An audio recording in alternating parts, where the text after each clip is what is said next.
Hello, hello. If you can hear me all right in my microphone, just leave me a quick little note. I just want to make sure that you guys can hear me. And I'll be turning down that music. I realize it has yesterday's slate. Sorry about that.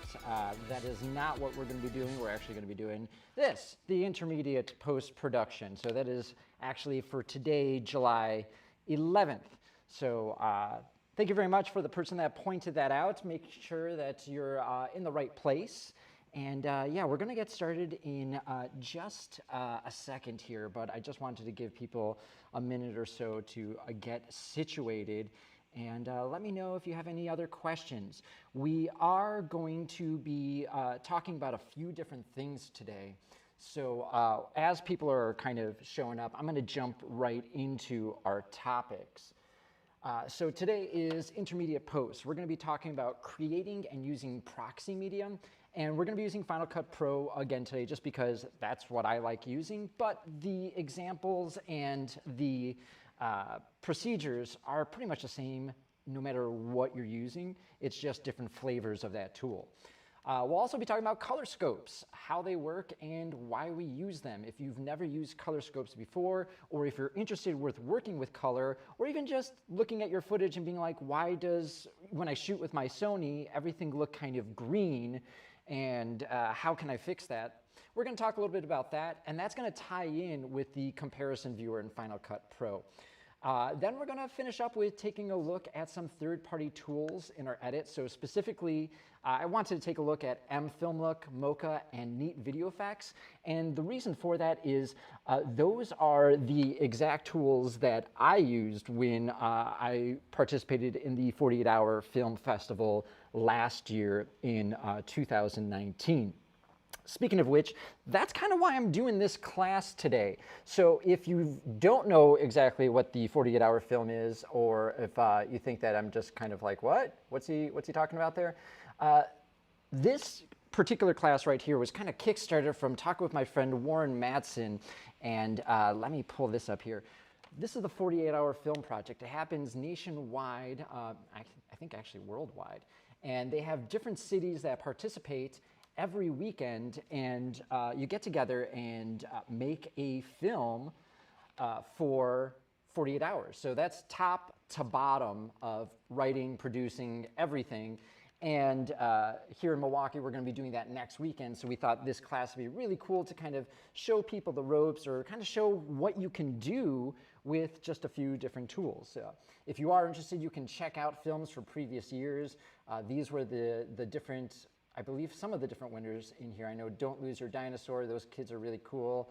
And Silver Dollars Are Forever, I know those guys really well too. And then our film here was After You. It was about two people get really sick, and you don't know which one of them is going to die, but you can't pay the medical bills for both. So that was really, really sad. And again, like I mentioned yesterday, there's no way that that doesn't like keep me up at night now that we're in COVID times. So I did see a question come in here asking if DaVinci is good for color. Heck yes. In fact, that's kind of where DaVinci kind of started from. I don't want to say started from because people are going to comment on the internet and be like, actually, but mostly DaVinci was used for color, and then they started creeping into edit. And I think that's when other people started to notice them. Personally, I like DaVinci a lot for a lot of different reasons. I personally like Final Cut more because I feel like it's faster and I can do more in less time by myself with my single laptop, where DaVinci Resolve can be a little bit more powerful, especially with the different tools that you can use with it. But it's a little bit more resource hungry. So you kind of need a beefier machine at times, and editing on the go and a beefier machine doesn't usually jive together. That being said, DaVinci is free. So you could be using all these same kind of tools that I'm teaching you today and kind of translate them to DaVinci's version and still roll with it. In fact, for some of the color stuff we're going to be talking today, you can probably go a bit further in DaVinci as far as the way some of their masks work. But I am not a colorist by trade, so I am not going to venture into that world and say, yeah, you could totally do this and have someone just totally stomp on me. I'm just going to claim ignorance on that, and we're going to move on.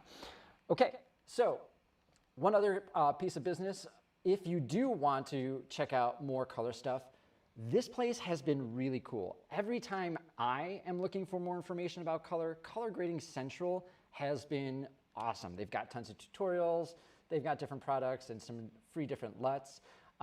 Really great resource. Just wanted to mention that, especially if you're getting started.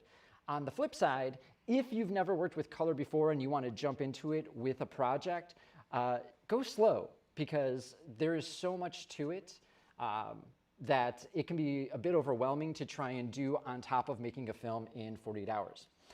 If you are looking to learn more past this, I do have my own channel, AV Ultra, that's what you're watching here. And as someone mentioned here, they've watched all my different Motion 5 sessions, and thank you so much for supporting what I do.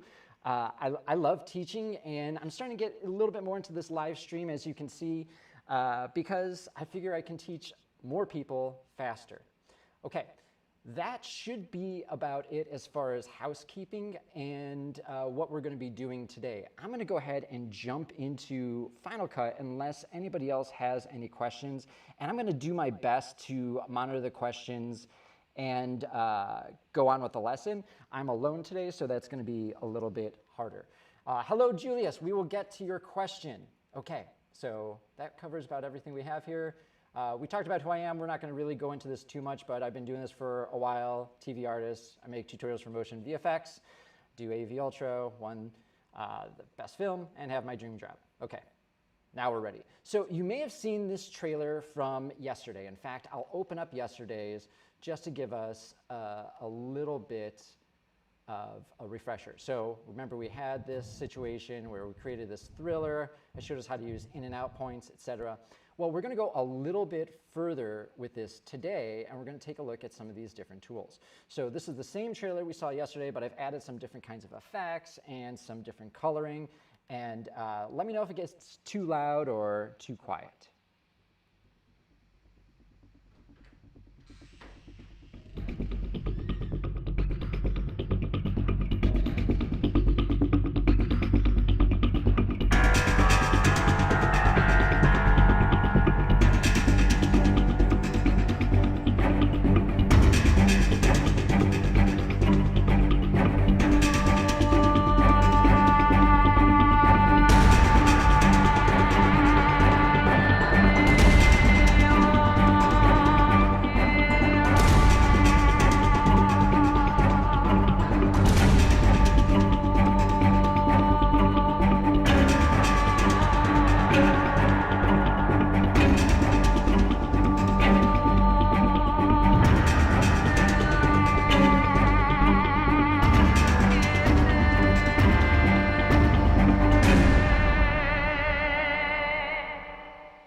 Okay, so same kind of thing, right? And I'm going to pause it here and take a look at this scene right here, because there's a lot that we have going on that I've put into this scene.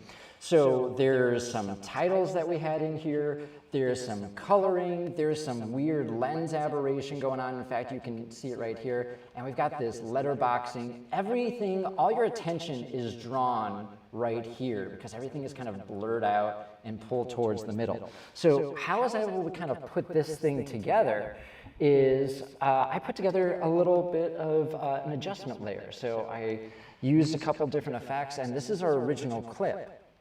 So there's a few things that we did to this clip. I'm going to undo that so we can turn that back on. And let's take a look at this.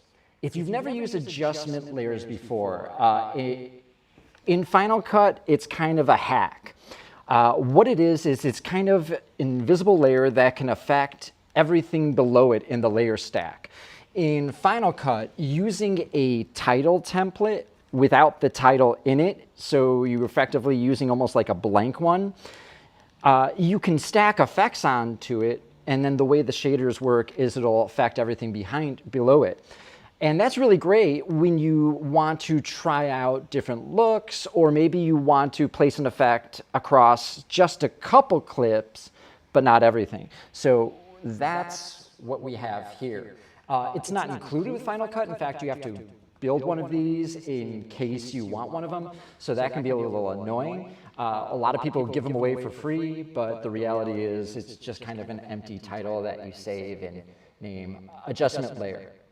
Okay, so in this adjustment layer, I actually just have mFilmLook in here.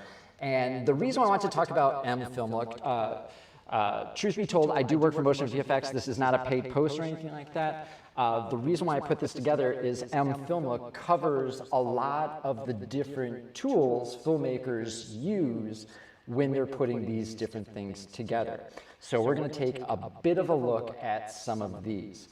There was one effect here, this one, yeah, this one didn't attach because I actually copied that over to a different title, but this is what that looks like.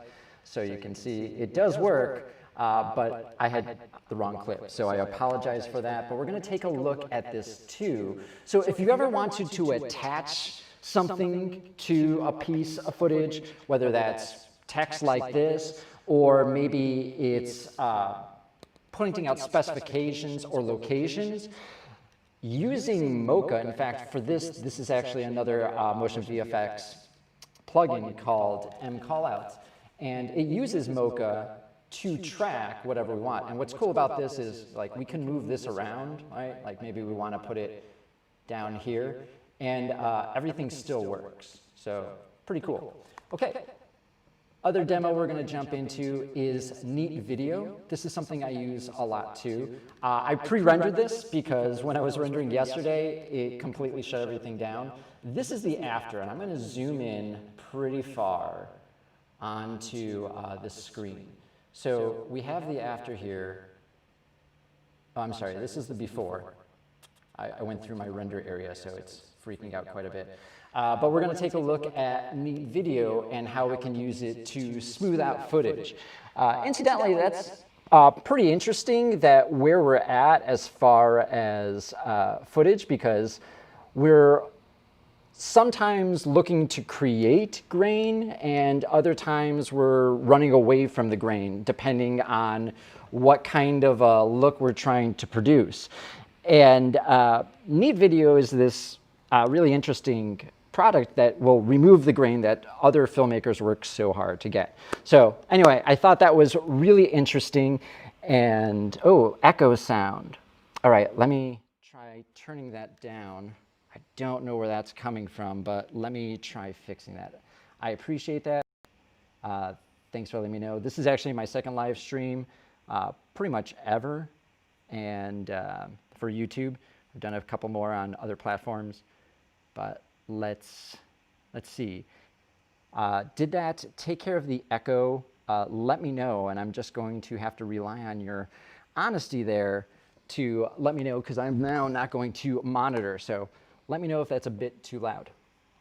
Okay, so thank you again for your patience, and let's jump back over into Final Cut, where we'll jump back into our lesson.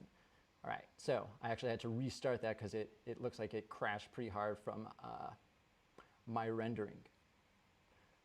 So when we were talking yesterday, we were talking a little bit about libraries and organization, and I was mentioning kind of how you want to copy your files over. And echo just when you're screening. Okay, thank you. Just when I'm sharing my screen. Interesting. Okay, that's good to know.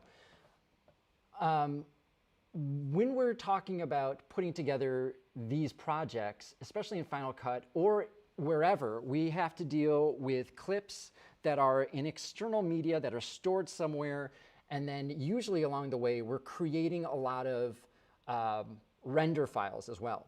So if you take a look, I'm going to open up this mFilmLook here, and in my inspector we have all the information about this library. So this library is actually stored on an external drive that I have. It's 7.2 gigabytes big. The media is located inside the library. A lot of people have asked, well, what exactly does that mean as far as in the library? If I open up Finder, which I'll open up Finder here, and we're going to go into this library. So we'll right click, reveal in Finder. That's going to open up my Finder window, and I'll drag that on over here.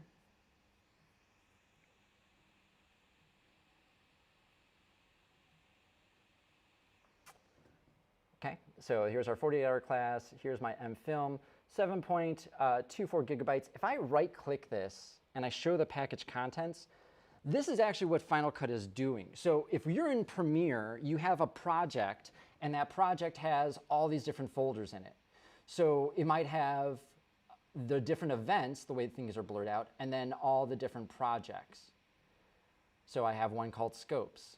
And inside Scopes, there's original media. And there's a photo that I had in there. And that is actually linked somewhere else because that wasn't put in that library. This one is in there. So if I open this up, this will play back. That means that it's located inside the library. When it's not located inside the library, it's somewhere else and it's referenced like this. So if I open this up, this is actually stored elsewhere. It's stored on the root of the drive and it referenced that material over.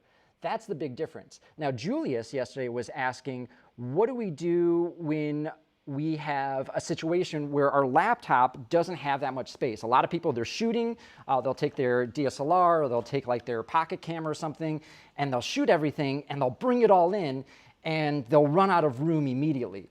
And so what do we do with those files?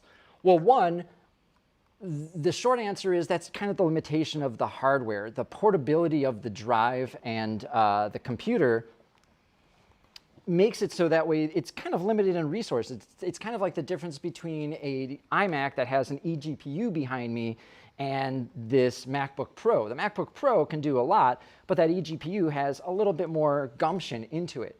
So with that being said, I would really recommend an external hard drive for all your media. And so when you're copying files over, you want to copy it to that external hard drive. One, so you have a backup, but two, so then you have a place that isn't on your laptop to do that work. Because if you think about it, the laptop's also rendering and doing everything else.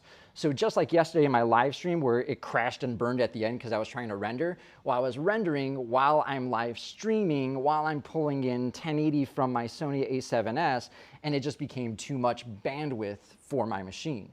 Same is true when you're actually rendering. So something to be keeping in mind when we are rendering, though, is renders can take up a lot of space. So when we're going to go back into this 40-hour class, and I have this Golden Dawn project, and if I go into this 40-hour class, this is now 17.4 gigabytes big, and you can see it has media, it also has motion content, and then cache. So render files, analysis files, thumbnail images, and audio waveforms. That's almost more than everything else I had in there. That's 17.3 gigabytes of just render files. So when we're working and we ever have that line that shows up when we're rendering, so if let me change this back to fit, and let's put on an effect. Like, oh yeah, let's put in Final Cut's noise reduction, which is another great noise reduction. I just like Neat a little bit better. You're going to get that line here, and I'm going to undo that just so it doesn't freak out and crash my stream. But that's your render line. Now that can take up a lot of space. So again, I'm going to go back into my Finder, and we can go into this and open up. So let me go into the 48-hour class, show package contents. Let's see, getting started with editing, render files. Here's all these render files that are generated, and it keeps generating these basically every single time you render. So when you're in Final Cut and you go to Preferences, Background Render, that's what's happening. So just wanted to talk about that. Last thing, what about online places to store your content? So would it be possible to shoot all your stuff and kind of put it all online and get it from there?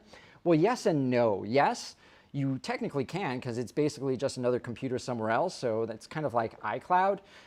No is when you're talking about files that are maybe 20 to 50 gigabytes per file, if not more. If you're shooting like 4K, or I have a friend at PBS Madison shooting 360 4K, and he's trying to edit on that, and that's just a lot of files that you can't really pull from online. Additionally, a lot of these different programs, whether it be LumaFusion or something else, really needs to copy it to the local device first to make it work well. So editing completely online isn't there yet, but I think in about 2 or 3 years maybe, it'd be very possible to have a completely browser-based editor. So that's kind of where the future might go Who knows? It's pretty interesting stuff.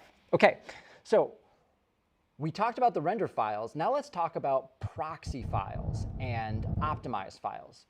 How many times have you been editing, and when you're editing, it's almost like playing back this fast, and you're like, why is this so slow? And you can't get any smooth frames. Every time you put any effect on, it's chugging along. In fact, if I played this, it would just chug along and stop there. That's why you'd want to create render files. But if it's just video and you're not doing effects, you might want to create proxy files. And what proxy files do is they create lower quality versions of the same clip. In fact, it would kind of look like this, except Final Cut does it for you, where you would have 2 copies and one would be a better full version. You can swap between them by going into your view. And if you have any proxy media, you can switch this and it'll all change to proxy. Notice everything turned red. That means there isn't any proxy footage. It's saying, hey, I don't have anything there, just like we looked at yesterday, with our regular footage. Okay, so we're gonna go back to optimize original. I'm gonna go into our getting started here, and we'll go into, let's see, our day 2. All right. So we're going to take off a bunch of these effects while that train goes by me again. And let's take a look at just proxy files and what that means. So if I have this clip, and this is let's say this is a 4K clip in ProRes, and this is actually an H.264, but let's pretend it's ProRes. In fact, we're going to make one that's ProRes. It's 4K, excuse me, 24p.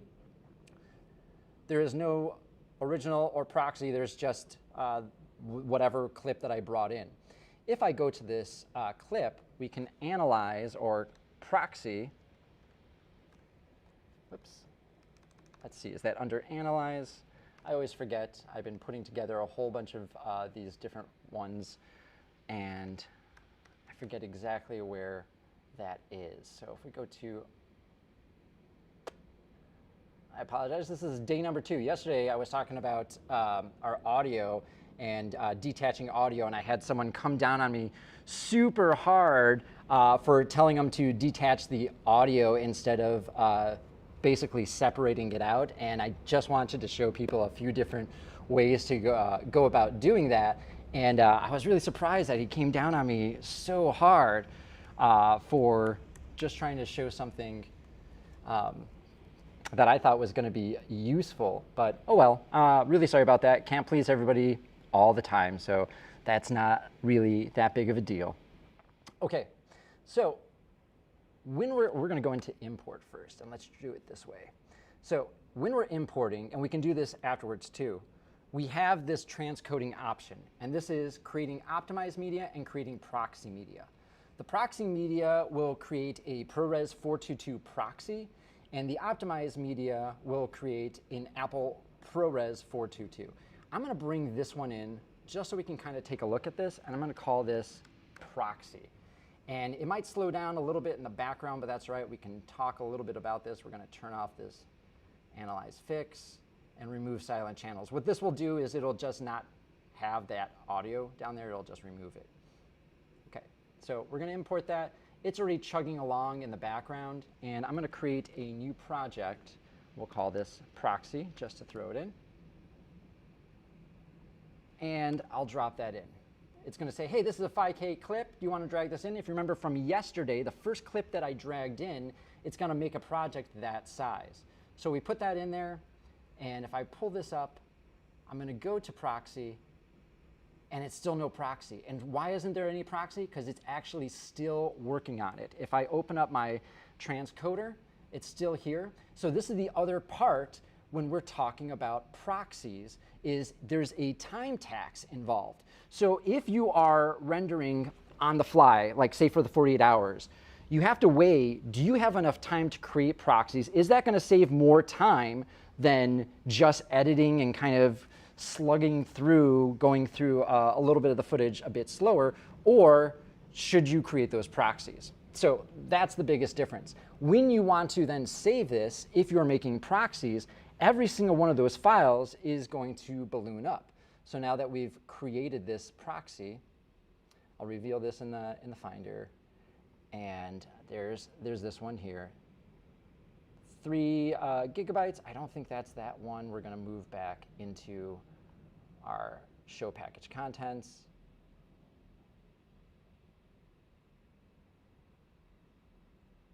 Proxy. There's our proxy, render files, and let's see, where do we have all our proxies? 48 hour.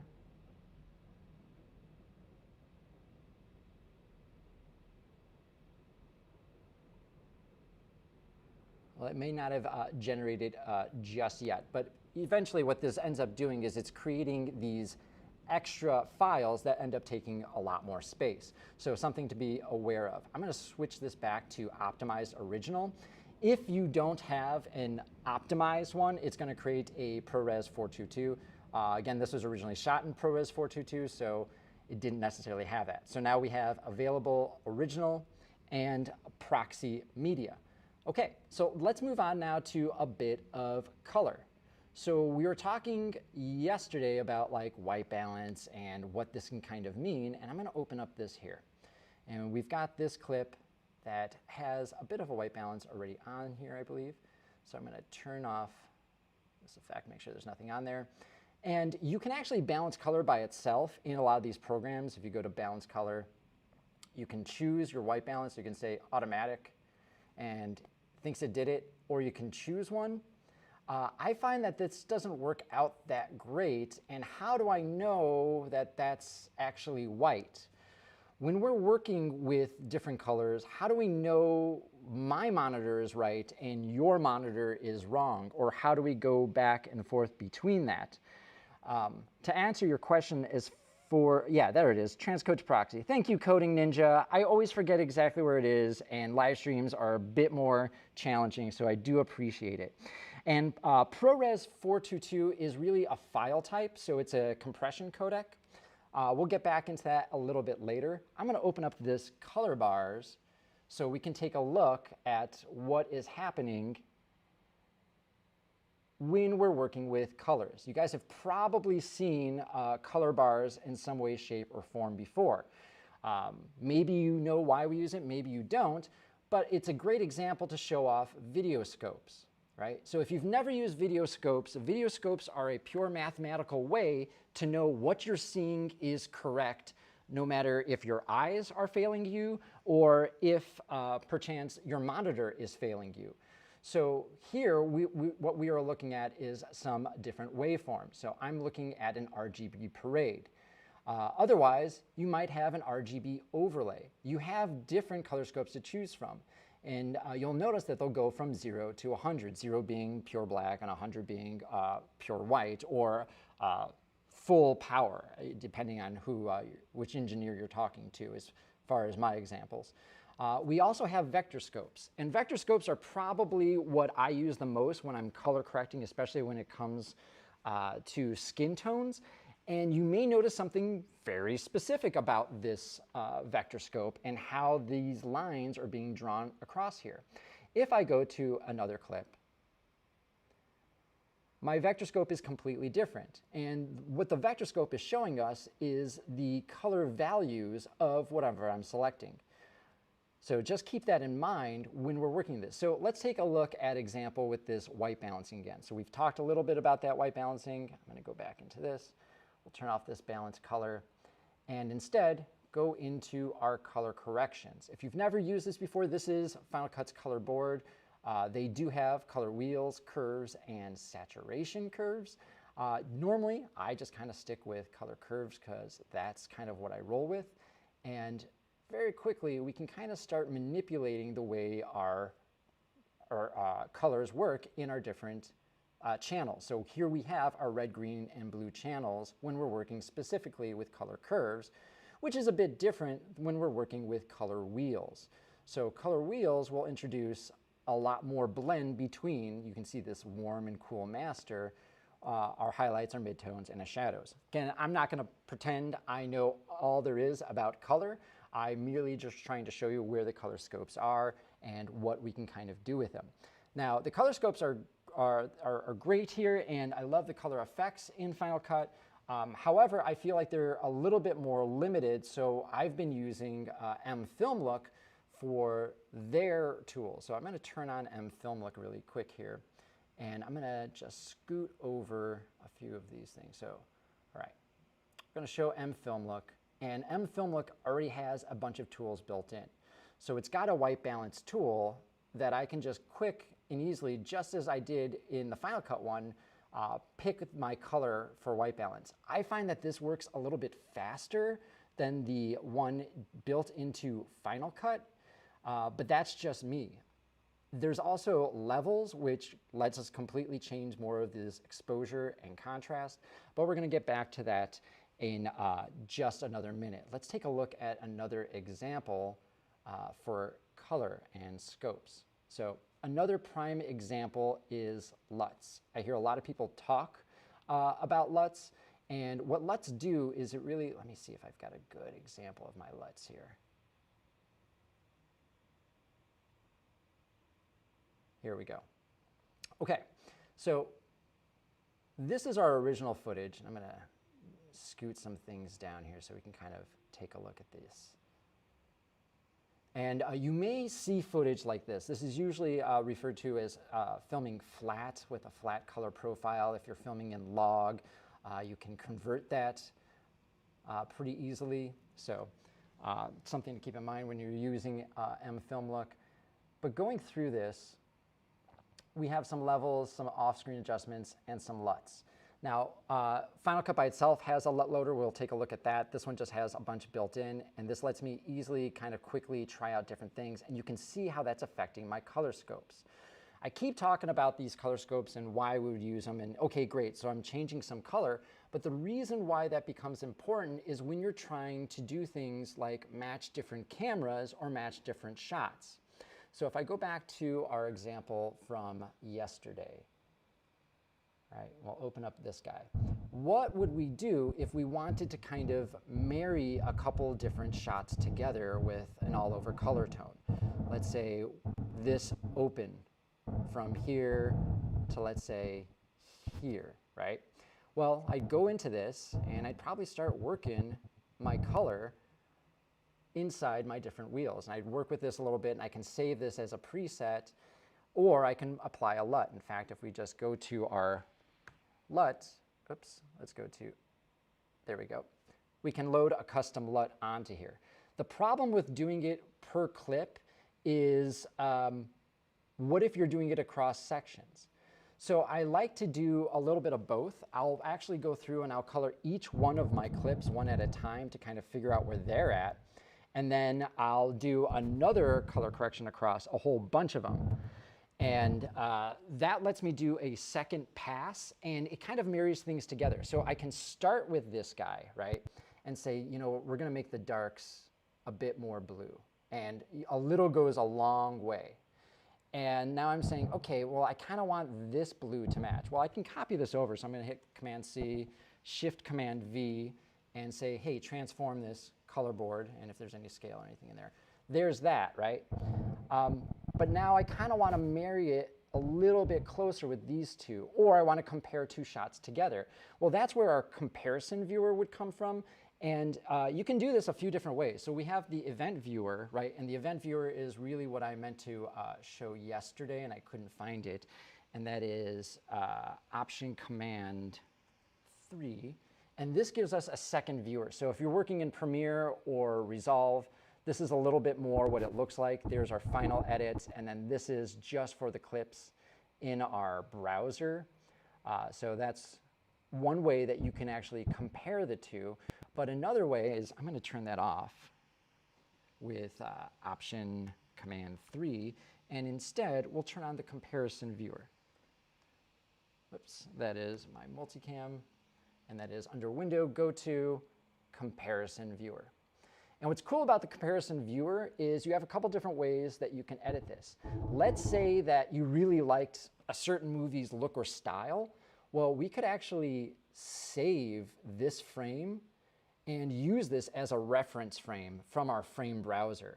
Or we can use the timeline. And the timeline is really useful because let's say we want to marry this shot on the left with the shot on the right.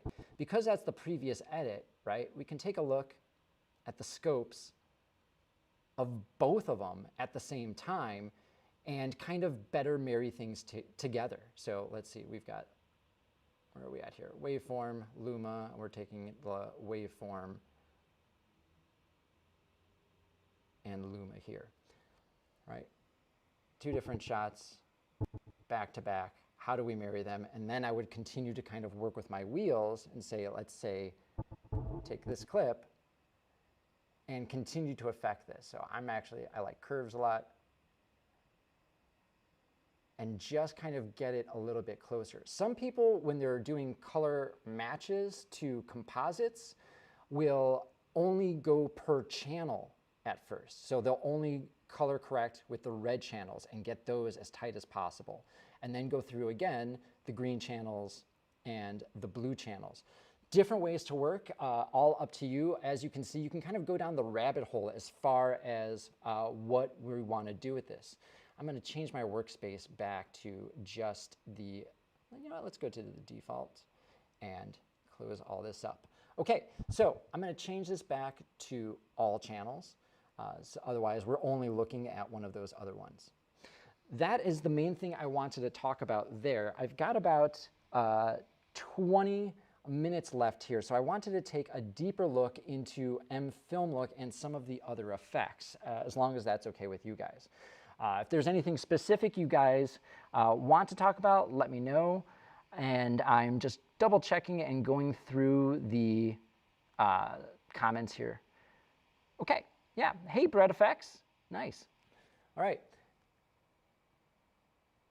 So let's go into what we can kind of do with mFilmLook. And again, this isn't paid for by Motion VFX. I don't even think they know I'm doing this, but it's something that I use a lot. So this is our original clip that we have here. And this was shot in log, and it's from stock footage.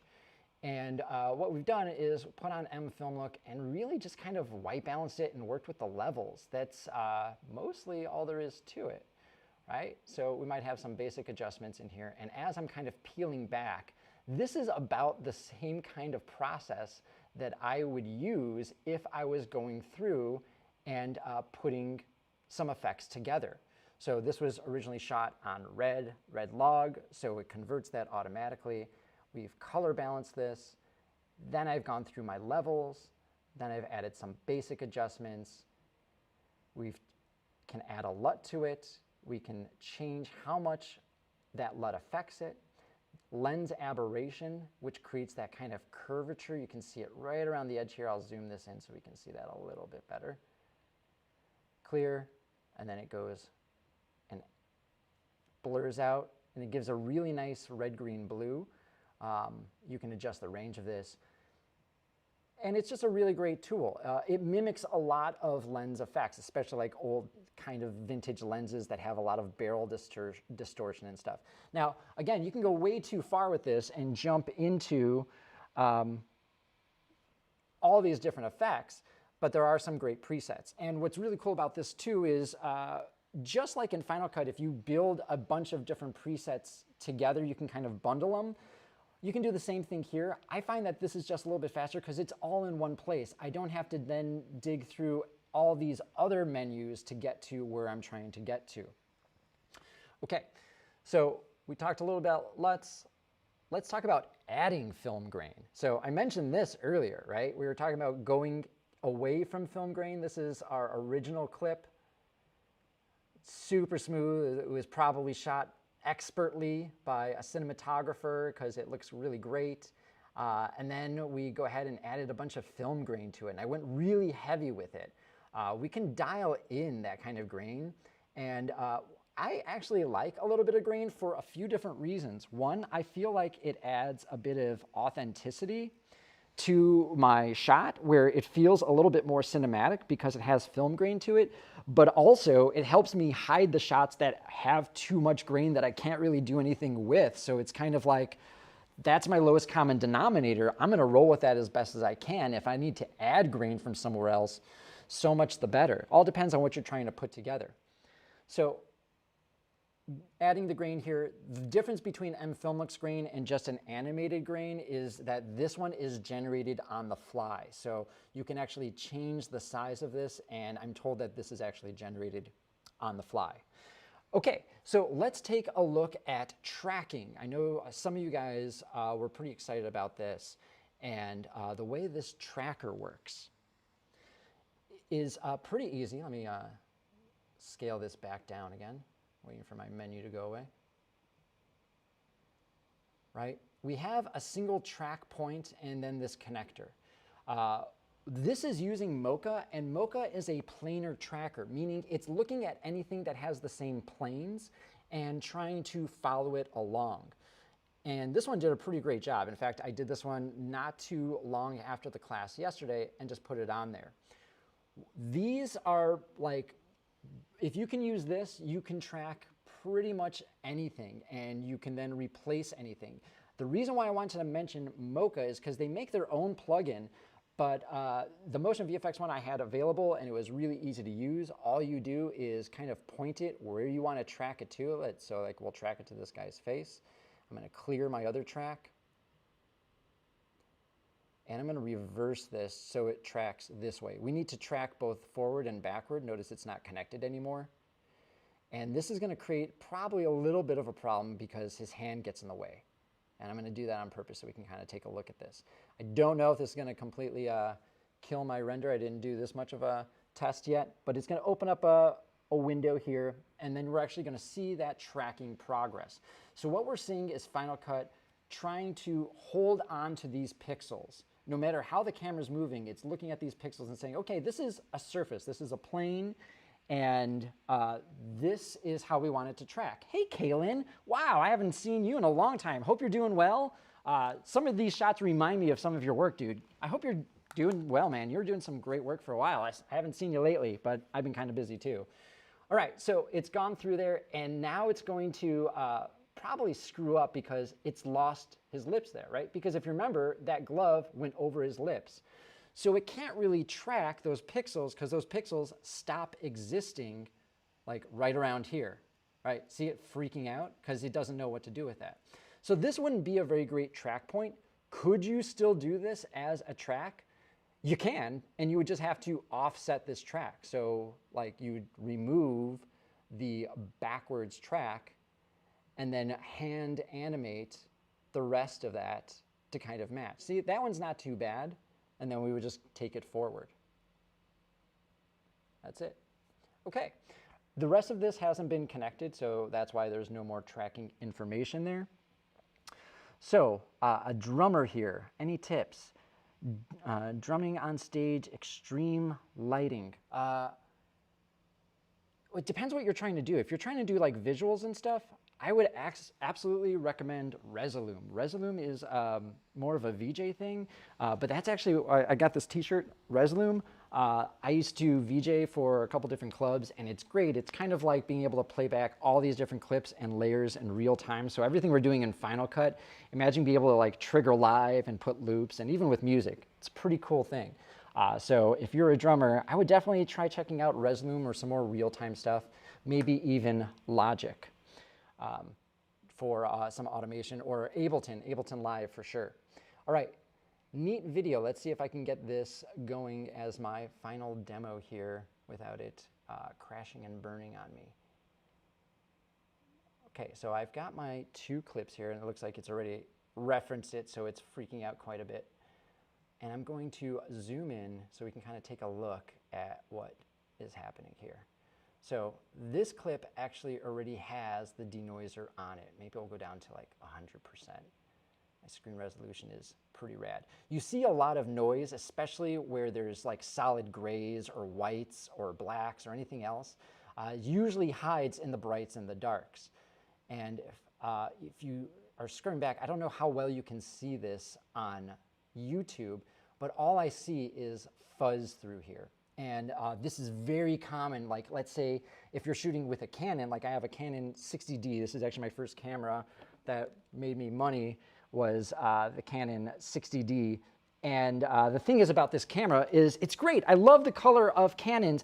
I can't shoot over 800 with this, and I was shooting in a lot of night places, and I was getting extreme grain, which is what turned me on to Neat Video to begin with. Now I'm shooting with an A7S II, and I'm pushing up to like, I don't know, 8,000 ISO or something before I see some heavy grain.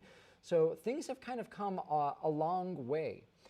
All right, so just want to talk about that. Neat Video is a separate purchase. There is one built in to Final Cut and even, I believe, Premiere and probably even Resolve. Incidentally, out of all the free ones, I like Resolve's the most, but it's also a bit more taxing on the program. So the way you would apply this is you just drag and drop it on here, and I see a lot of people just do that and then hit reduce noise. Something to keep in mind is that this is extremely processor heavy. So like how yesterday my system kind of shut down to a crawl, this would absolutely 100% do it. And you don't want to do this until it's your final step. Either it's your final step or you're transcoding and you want to get a really good clean master that then you can kind of edit with. I like doing it as a final step just because I feel like there's one more intermediary step. If I was going to be doing anything else, that's kind of my final cleanup. But I guess it would really depend on the situation and what you're doing with it. Something that you absolutely want to do, though, is open Neat Video options. The reason why I like Neat so much is because it has options. And a lot of people don't do this, but you can actually set your own noise channels and optimize Neat. I see a lot of people talking about, oops, let me close up the software update and drag this over. And if there is one tip that you're going to get out of this, if you've used Neat before, is to actually use the preferences. Like get in here and go into your polling and your performances and check your speed.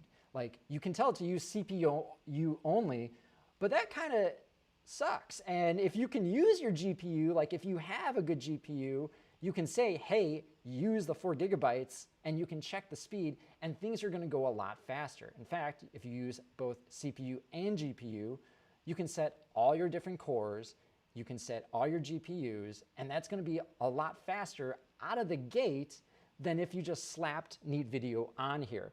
So something to keep in mind when you are working with third-party tools is definitely check them out, because a lot of people will be like, oh, this is the effect, and okay, plop it on there. And I see so many people using Neat Video, and it's like, oh man, yeah, it takes forever, but do yourself a favor and at least jump into the preferences and cut down some of that time. Okay, one last thing I wanted to talk about is keyframing in here. I know I mentioned last thing, but I think we can go into keyframing where we can animate some different titles. So I have these animated up on here at the very beginning. And again, this is from another pack from Motion VFX, but we're going to just recreate the same kind of look, right? So we've got those coming in, and then we have this animating. Well, if we want to animate any of this, right, we had this image that we were working with yesterday. I'm going to get rid of this for right now, just because it's going to slow me down.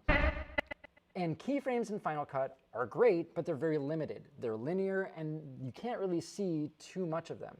If I wanted this to kind of animate in position, I would select that clip, create a keyframe,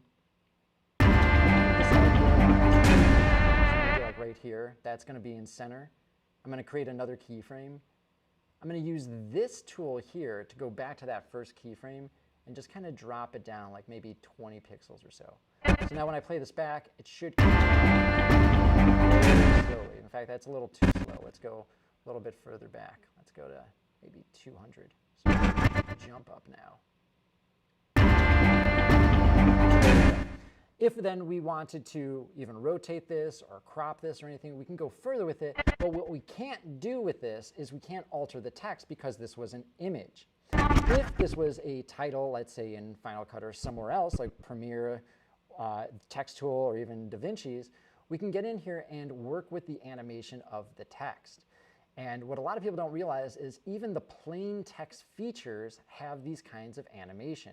So we have the title spacing and title line spacing, all this that can be still animated through our different sections here, right?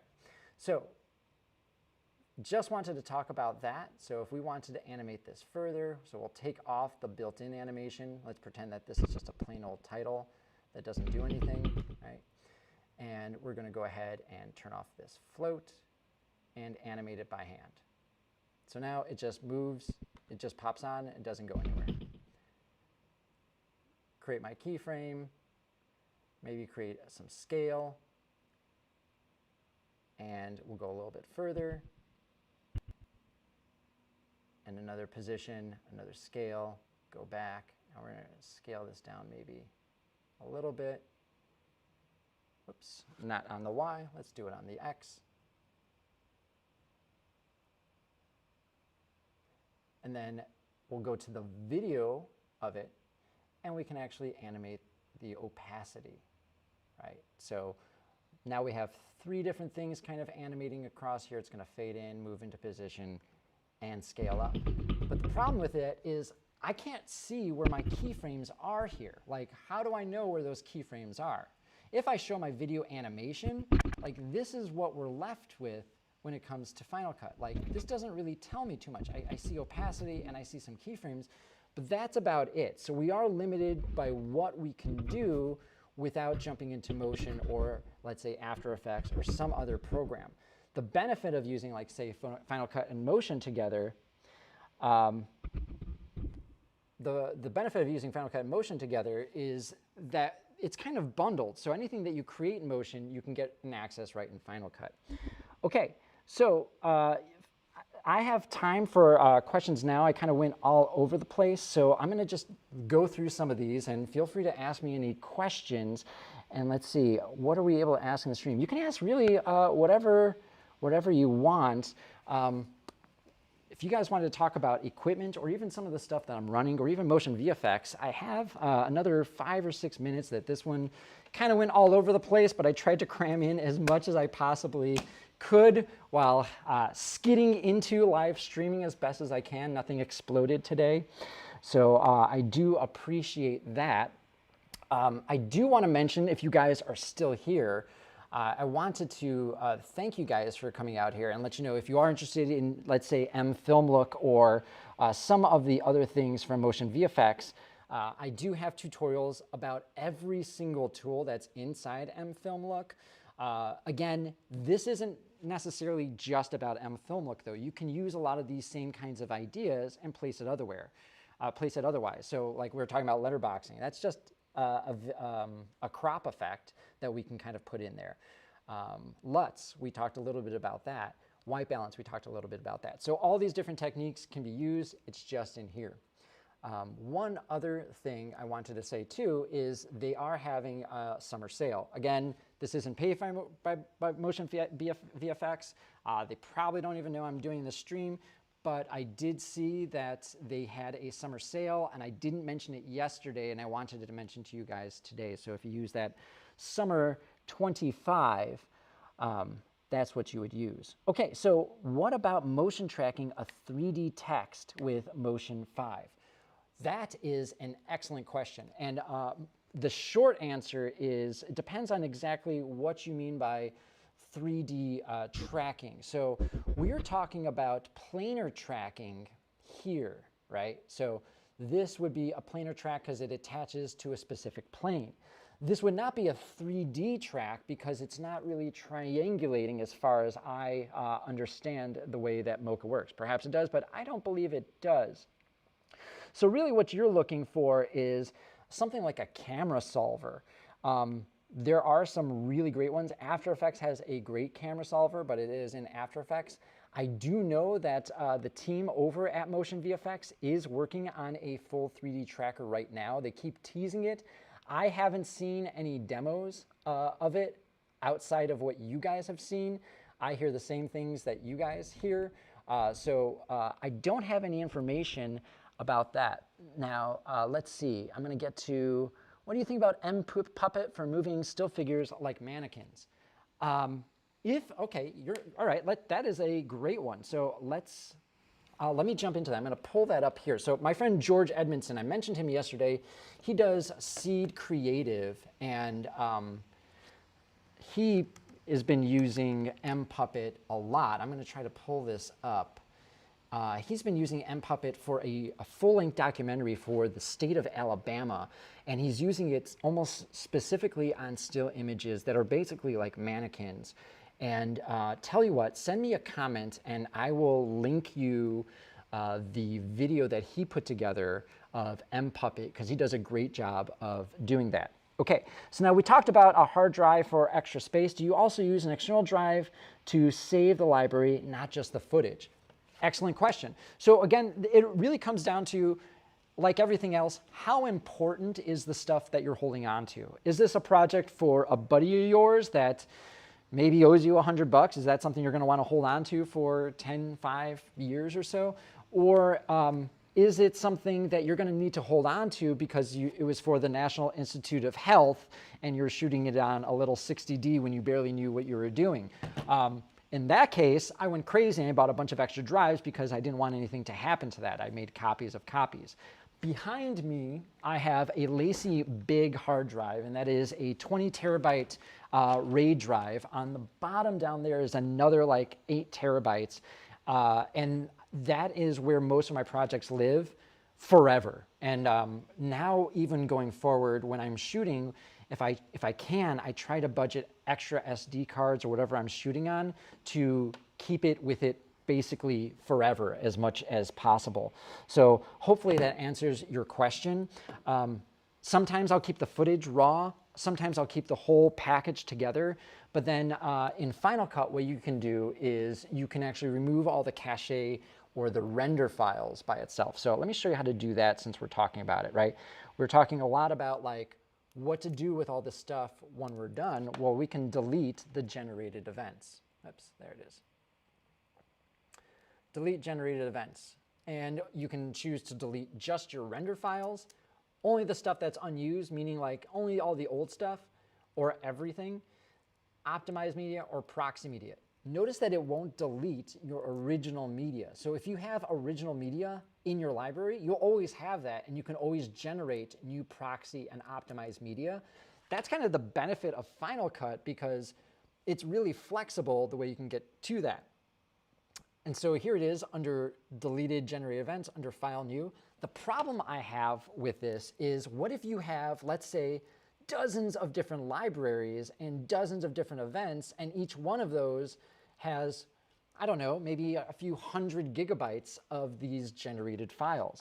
I've been using another program. I don't think I have it on this one, but it's made by a company called Arctic Whiteness, and it's the Final Cut Library Manager. And let's see if I can pull this up here. The Final Cut Library Manager is really nice because it shows you all your events and all your projects at once, and you can see exactly how much render file each one is using, how much each proxy file is using, how much space you can get back, and how much it's taking up on whichever drive. So I'm just pulling it up here. It's made by a company called Arctic Whiteness, I believe. Final Cut Library Manager. Okay, so I'll pull this up on this screen. So this is what I'm talking about. If you have a huge library, like we're talking about like a MAM station or something that has terabytes upon terabytes, you can easily see where your render files are and clean up all of them across all your different drives. This has been huge for me. So if you're looking for more Final Cut library management kind of stuff, I kind of wish this was in Final Cut, but hey, that's fine. I think it's like another 30 or 40 bucks or so, maybe a little bit more, I don't know. Like, yeah, it's pretty cheap. So basic management is free, and then advanced management is 25 euros. So yeah, it's been pretty great. That's all I've got here. If you guys had any other questions or concerns, or if there's things you want to know more about either Final Cut editing or motion graphics, I plan on doing more of these. So sorry, not sorry. And I really look forward to hopefully teaching you guys some more. Thanks so much for watching. And if you're taking part in the 48-hour film festival, shoot me a link. And if you have any other questions or concerns, let me know. Thanks a lot for watching, and